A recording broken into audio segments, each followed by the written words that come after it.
शमीप्र शिवलिंग पर ही चढ़ता है। तीसरी चीज है दोस्तों, एक लाल फूल उपाय का नाम है। तो एक यहां पर आपको लाल फूल लेना है। अब ये लाल फूल कौन सा लेना है?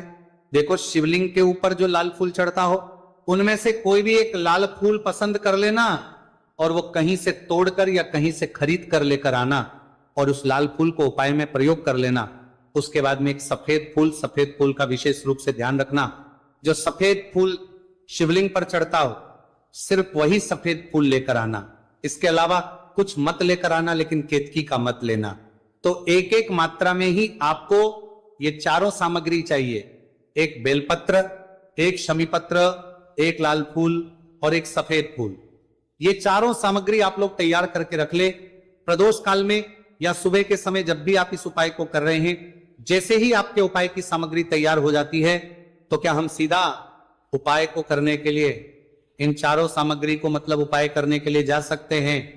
नहीं तो यहां पर आपको इस बात का ध्यान रखना है कि हम भगवान शिव जी को प्रसन्न करने के लिए तो जा रहे हैं, हम अपनी मनोकामना को पूर्ण करवाने के लिए तो जा रहे हैं, पर हमें यह दर्शाना बिल्कुल भी नहीं है कि हम सिर्फ अपने फायदे के लिए भगवान शिव जी के मंदिर में आए हैं।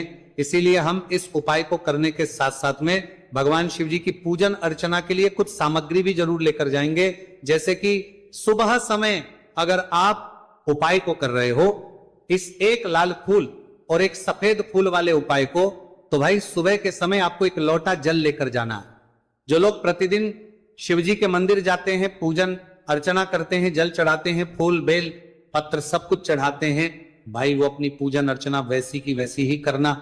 बाकी जो सिर्फ उपाय को करने के लिए जा रहा है, जो कुछ भी लेकर नहीं जा रहा है, उसे कम से कम एक लोटा जल अपने घर से भरकर लेकर जाना अगर आप उपाय को कर रहे हो, है ना? क्योंकि इस वाले उपाय को आप भगवान शिव जी की पूजन अर्चना करने के बाद ही करना। वहीं अगर बात करें शाम के समय की, अगर कोई व्यक्ति शाम के समय प्रदोष काल में इस वाले उपाय को कर रहा है तो भाई आपको मात्र एक घी का दीपक तैयार करना है। ये बात हम हमेशा बोलते हैं, शाम के समय प्रदोष काल में कोई कर रहे हो ना तो दीपक का विशेष महत्व होता है। रविवार, पूर्णिमा तिथि, दिन का प्रदोष काल में जो भी व्यक्ति दीपक जलाता है ना भगवान शिव जी के मंदिर में, भाई उसके जीवन से सारी दुख और परेशानियां भी दूर होती है। तो भाई इस दिन दीपक का विशेष रूप से ध्यान रखना आप लोग। अगर आप इस उपाय को शाम के समय प्रदोष काल में कर रहे हो, है ना, ये जो दीपक आप लोगे ये आटे का लोगे। जो आटा आप गूंद दोगे उसके अंदर कुछ भी मत डालना, मात्र सादा आटा लगाकर उसे तैयार कर लेना और एक मीडियम साइज का दीपक तैयार कर लेना।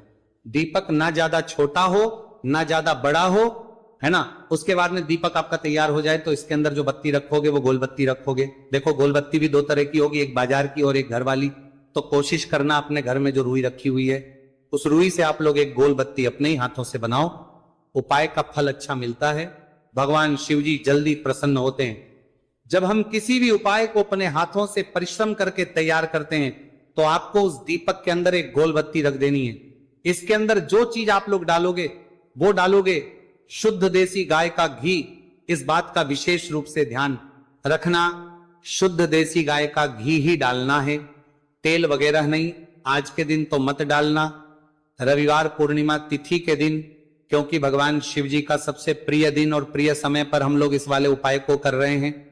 तो थोड़ा सा शुद्ध गाय का घी इतना डालना कि वो दीपक कुछ समय तक चल सके। ना बाजार वाला मिलावटी घी डालना, ना भैंस का घी डालना, शुद्ध देसी गाय का घी। आपको ढूंढने में थोड़ी मतलब मेहनत लगेगी और महंगा भी मिलेगा, पर गाय के घी से भगवान शिव जी प्रसन्न होते हैं और उसी शुद्ध देसी गाय के घी से घर में बरकत भी बनी रहती है और हमारे घर में सुख शांति भी बनी रहती है। इसलिए इस शुद्ध देसी गाय का घी अपने घर में हमेशा रखा करो।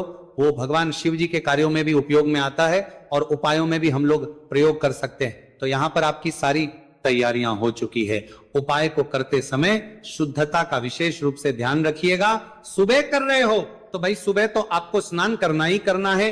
बाकी शाम को कर रहे हो तो शाम को मात्र हाथ मुंह धोकर भी आप लोग इस वाले उपाय को कर सकते हो, कोई दिक्कत वाली बात नहीं है भाई।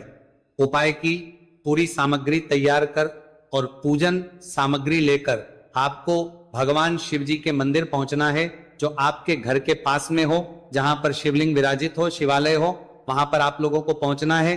और जैसे ही आप भगवान शिव जी के मंदिर में पहुंचते हो वहां जाकर ही उपाय शुरू नहीं करना है। पहले आपको भगवान शिव जी की पूजन अर्चना करना है। पूजन अर्चना कैसे करोगे? सुबह के समय गए हो तो 1 लोटा जल वगैरह जो भी पूजन सामग्री लेकर गए हो, उससे पहले पूजन सामग्री आप लोग मतलब पूजन भगवान शिव जी की कर लो। जो व्यक्ति सिर्फ 1 लोटा जल लेकर गए हैं वो शिव जी के शिवलिंग पर मात्र 1 लोटा जल एक धारा से धीरे धीरे करके चढ़ा लो। अपनी पूजन अर्चना आप लोग जो हैं पूरी कर लो पहले। उसी के बाद अगर आप शाम के समय कर रहे हो तो पहले जाकर बैठना है। भगवान शिव जी के शिवलिंग के पास में आप जो दीपक तैयार करके लेकर आए हो उस दीपक को पहले जलाना है। ये जो दीपक आप लोग जलाओगे ना, ये किसी और की माचिस से मत जला, अपनी ही माचिस अपने ही घर से लेकर आना और इस दीपक को अपने ही माचिस से जलाना।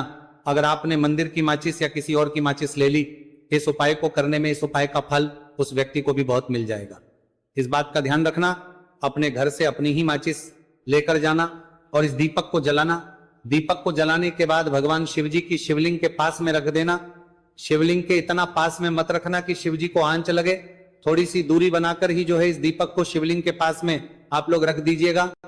अब जैसे ही आपकी पूजन अर्चना हो जाती है भगवान शिव जी के शिवलिंग के सामने या आसपास कहीं पर भी बैठ जाइए उपाय को करने के लिए। और उपाय को करने से पहले आप लोग अपनी वो चारों पूजन सामग्री निकाल लीजिए। उपाय की जो सामग्री है वो निकाल लीजिए और भगवान शिव जी के शिवलिंग के ऊपर एक माता अशोक सुंदरी जी का स्थान देख लीजिए। माता सुंदर जी का जो स्थान होता है वो जलाधारी के ऊपर होता है, जलाधारी के बिल्कुल बीचों बीच में होता है। आप लोगों ने देखा भी होगा शिवलिंग की जलाधारी होती है, जलाधारी के बिल्कुल बीचों बीच का जो स्थान होगा वो माता अशोक सुंदर जी का स्थान होगा, क्योंकि यहीं पर हमें ये जो है उपाय को करना है। सबसे पहली चीज, अब हम उपाय को करना शुरू करते हैं। आप सबसे पहले अपनी एक बेलपत्र उठा लो। एक बेलपत्र को आपको माता अशोक सुंदरी जी वाले स्थान पर सबसे पहले समर्पित करना है। बेलपत्र की डंडी का मुख होगा जलाधारी की तरफ जहां से जल बहता है और नीचे गिरता है, और बीच वाली बड़ी पत्ती का मुख मतलब शिवलिंग की तरफ होगा। इस तरीके से आपको इस बेलपत्र को माता अशोक सुंदरी जी वाले स्थान पर समर्पित कर देना है। उसके बाद में अपनी एक शमी पत्र उठा लो जो आप उपाय के लिए लेकर आए हुए हो। शमी पत्र को उठाकर शमी पत्र की भी जो डंडी का भाग होगा वो जल की तरफ करके, जहां से जल बहता है नीचे गिरता है उस तरफ करके, और पत्ती वाला भाग शिवलिंग की तरफ करके इस शमी पत्र को भी उस बेल पत्र के ऊपर आपको समर्पित कर देना है। समर्पित करने के बाद अब आप ले लो अपना एक लाल फूल जो आप उपाय को करने के लिए लेकर आए हुए हो। इस लाल फूल का जो खिला हुआ भाग होगा, चाहे वो गुलाब का फूल हो चाहे कोई सा फूल जो शिवलिंग पर चढ़ता हो, भाई उस फूल का जो खिला हुआ भाग होगा वो शिवलिंग की तरफ होगा। बाकी जो पीछे का भाग होगा फूल का वो जलाधारी की तरफ होगा, जहां से जल बहता है नीचे गिरता है उस तरफ होगा। और आखिरी में आपका जो एक सफेद फूल बचा हुआ है, इस सफेद फूल को भी आपको लेना है और सफेद फूल का जो खिला हुआ भाग होगा वो शिवलिंग की तरफ होगा, जहां पर शिवलिंग रखा हुआ है उस तरफ होगा, और डंडी का भाग जलाधारी के पीछे की तरफ हो जाएगा। मतलब जो जहां से जल बहता है और नीचे गिरता है, जब आप एक बेलपत्र, एक शमी पत्र और एक लाल फूल, एक सफेद फूल चढ़ा रहे हो तो उस समय आप लोगों को कांता भगवान या कांता चक्र का नाम लेते हुए ही जो है इस उपाय को करना है, और भगवान शिव जी और नारायण जी का स्मरण करते हुए ही इस उपाय को आपको करना है। तो जब भी आप एक बेलपत्र, एक शमी पत्र, एक लाल फूल और एक कमी हो रही है, जो भी दुख और समस्या परेशानी चल रही हो आपको अपनी, वह दुख और जो है भगवान शिव जी से उपाय को पूरा करने के बाद वहीं पर पास में बैठकर बोल देना है, हाथ जोड़ के आंखें बंद करके अपनी परेशानी और श्री शिवाय नमस्तुभयम का जाप करना है। दोस्तों, आज हमने इस वीडियो में कुछ उपाय बताए हैं जो आपको करने हैं। अगर आपको वीडियो अच्छी लगी हो तो वीडियो को 1 लाइक और चैनल को सब्सक्राइब जरूर करें। हर हर महादेव।